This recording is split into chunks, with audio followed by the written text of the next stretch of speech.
Ya, Anda kembali di Kabar Petang, pemirsa. Sebelum saya ke Bang Idam Holik, tadi terkait pertanyaan saya soal seperti apa format debat cawapres yang tetap didampingi capres, saya mau ke Bang Habib.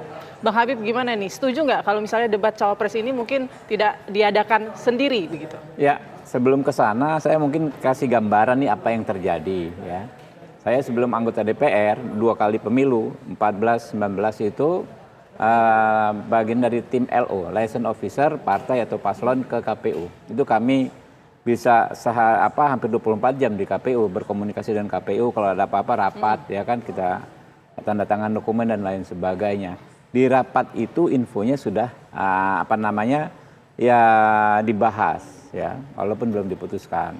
Nah, karena itu orang yang di sana pasti pikirannya kan benar-benar hal yang teknis ya kan, bagaimana membuat debat lebih menarik ya, tidak ada tendensi menjadi dinamika menggoreng secara politis seperti yang terjadi saat ini gitu kan ya. Nah, tapi yang perlu digarisbawahi ya, di peraturan KPU di pasal 50 ayat 2 itu format 5 kali debat itu bisa dirubah dengan persetujuan DPR.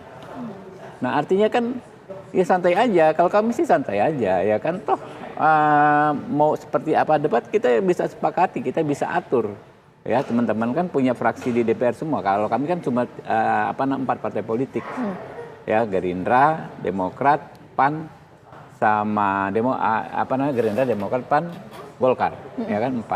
Nah, jadi bisa dibahas mau format debat yang seperti apa. Kan kalau undang-undang itu kan hanya jumlah, lalu di PKPU jumlah plus format yang agak umum, 2 cawapres, 3 capres.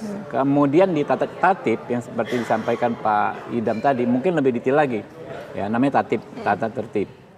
Misalnya apakah hadir atau tidak pasangannya.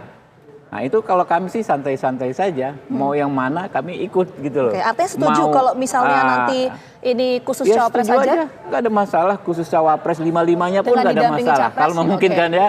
Atau misalnya cawapres Mas Gibran berdebat dengan Pak Ganjar pun kami siap saja kalau disepakati. Apapun opsinya gitu. siap ya? Apapun kami santai nah, ya. ini menarik ya. Mungkin sebelum ke pertanyaan Putri tadi soal teknisnya, tapi saya ingin dalami dulu mungkin begini. Ini kan tadi Bang Idam sempat menyampaikan bahwa ini sebetulnya masih dalam tahap pembahasan. Belum final begitu ya Bang Idam ya. Saya mau menuju ke Bang Idam lagi. Ini proses pembahasannya seperti apa sih? Siapa yang kemudian ini mengusulkan ada rencana perubahan ini? Saya mengatakan rencana loh ya, sesuai tadi yang disampaikan Bang Idam. Karena masih dibahas. Ya. Tanggal 29 November 2023 kemarin, KPU mengadakan rapat koordinasi pertama dengan tim kampanye. Ya, yang namanya dalam rapat koordinasi tentunya beragam muncul, dan KPU juga coba menangkap itu semua, meramu itu semua ya dalam konteks deliberasi ya. Dan yang terpenting ketika KPU berupaya mendengarkan dinamika rapat tersebut ya, KPU tetap harus berpegang teguh pada aturan yang berlaku. Ya. 3 kali debat capres, 2 kali debat cawapres, dan nanti dalam rapat koordinasi selanjutnya itu akan dibahas, akan dijelaskan kembali, dan selanjutnya menjelang pelaksanaan debat itu sendiri KPU akan menerbitkan tata tertib. Oke, usulan itu memang murni dari internal KPU atau ada pihak lain di luar KPU? Karena kan tadi pembahasannya atau usulan ini dari berbagai macam tuh Bang Idam menyampaikan. Supaya clear dulu di sini Bang Idam. Atau ada dari perwakilan paslon mungkin Bang yang mengusulkan? Ya, yang jelas KPU akan melaksanakan peraturan perundang-undangan. Ya, kalau dalam rapat itu pendapatnya banyak itu wajar ya, namanya juga rapat. Dan tadi Bang Habibur Rahman bercerita bahwa beliau hampir 24 jam dahulu katanya, dan beliau juga sering mengikuti rapat-rapat koordinasi. Ya, itulah situasi rapat yang memang seperti itu. Kalau rapat-rapat dengan tim kampanye nggak dinamis itu ya saya pikir ada masalah. Kalau rapat dengan tim kampanye itu dinamis ya itulah yang sehat. Yang jelas ya KPU tetap berpegangan pada peraturan perundang-undangan.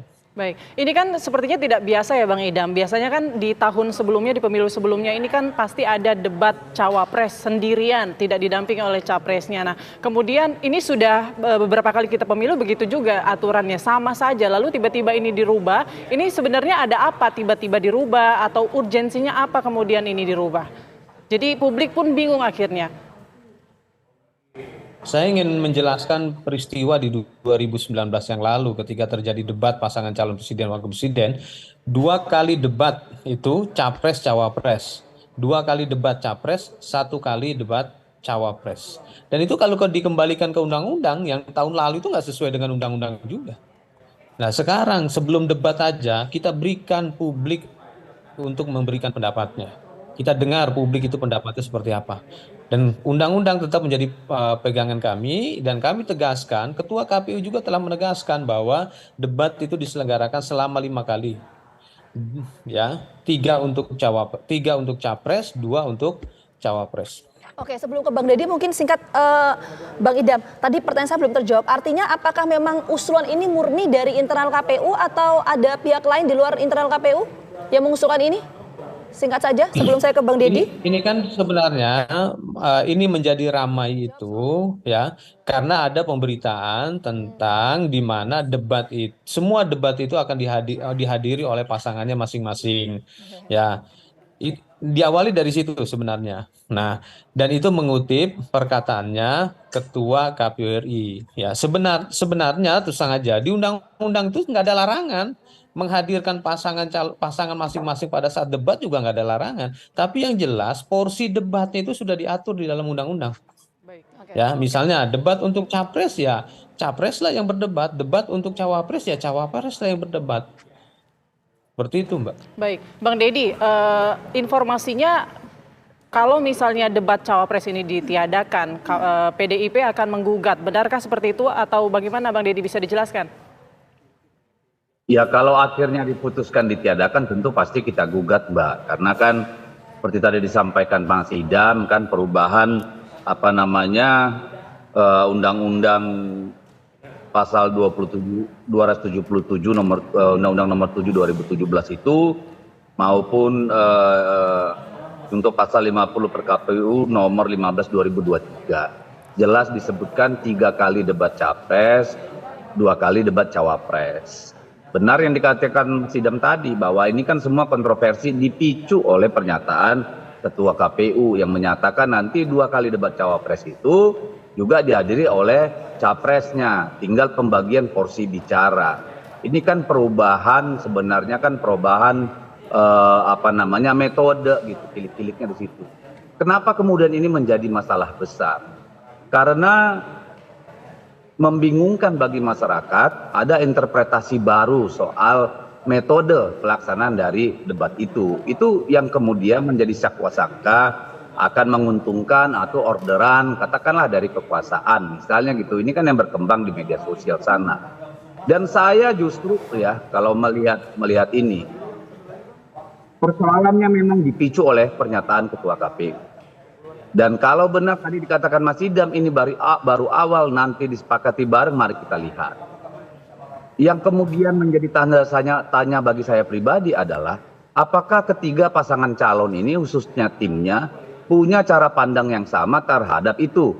Karena kan pasangan calon tim pasangan calon nomor 2 misalnya kan selalu kami ikut aturan, kami siap, kami ikut aturan, kami siap. Ini kan kalau kita belajar dari konteks Mahkamah Konstitusi kemarin itu juga begitu. Ini kan sudah diputuskan, sudah ada MK misalnya gitu. Tapi kita paham bahwa itu produk yang salah, hanya kita tidak punya cara untuk menganulirnya, untuk membatalkan. Nanti ini gitu juga kalau KPU memaksakan misalnya harus misalnya debat yang wakil presiden juga dihadiri calon presiden, tinggal pembagian waktu untuk bicara. Ini kemudian menjadi problem. Lalu siapapun bisa bilang kami cuma ikut aturan, padahal itu menguntungkan mereka misalnya ini kekhawatiran publik. Jadi saya berharap nih KPU betul-betullah melaksanakan supaya apa? Supaya kepercayaan publik terhadap penyelenggaraan pemilu yang tidak menguntungkan salah satu pihak atau merugikan pihak lain, luber dan jurdil dan demokrasi itu benar tercapai.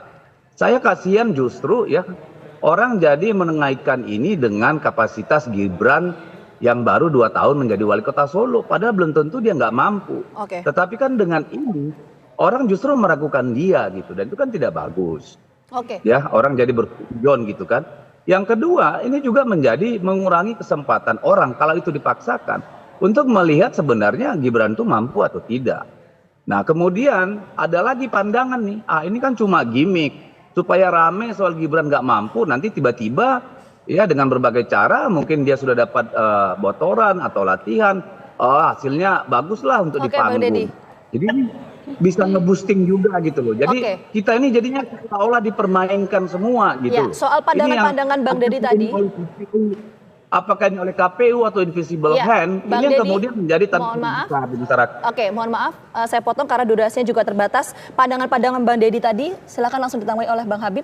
Tadi soal ada stigma misalnya ke cawapres Anda, kalau misalnya ini diketok begitu ya. Ini kan masih pembahasan soalnya. Ya tentu kan kita paham sekali dengan aturan ya teman-teman dari nomor 3 dan nomor 1 paham aturan bahwa tidak mungkin bisa merubah PKPU dan tidak mungkin bisa membuat tatip debat tanpa persetujuan partai politik di DPR, di mana semua di mana semua paslon itu kan ada representasi di DPR gitu loh. Jadi nggak ada masalah, kami santai aja ya. Mau debat format capres semua monggo ya kan, kami siap. Cawapres semua yang debat juga nggak ada masalah ya kan, ada debat capres dan cawapres bareng-bareng juga nggak ada masalah. Dan kalau ini Anda cek ya sebetulnya clear di notulensi rapat ya, saya ini baru di WA, nggak ada sama sekali usulan apapun dari tim kami tentang debat yang dihadiri 2 orang ini paslon. Misalnya cawapres didampingi oleh capres, tidak ada kok sama sekali kok. Oke, jadi dicek aja bukan siapa. usulan dari tim Prabowo Ya, Gibran itu ya berkaitan clear dengan 100% format ya. ini ya? Ya, itu clear 100%. Jadi nggak ada masalah. Jadi tinggal kita justru nggak sabar lagi ya. Kalau bisa sih segera saja debat cawapres versus cawapres one by one digelar gitu loh ya. Oke, baik. Nanti kita tunggu ya bagaimana hasil dari KPU, apakah memang nanti format debat akan diubah atau tidak. Sekali lagi terima kasih banyak Bang Habib, kemudian ada Bang Deddy dan juga Bang Idam atas waktu yang sudah bergabung sama kami di Kabar Petang.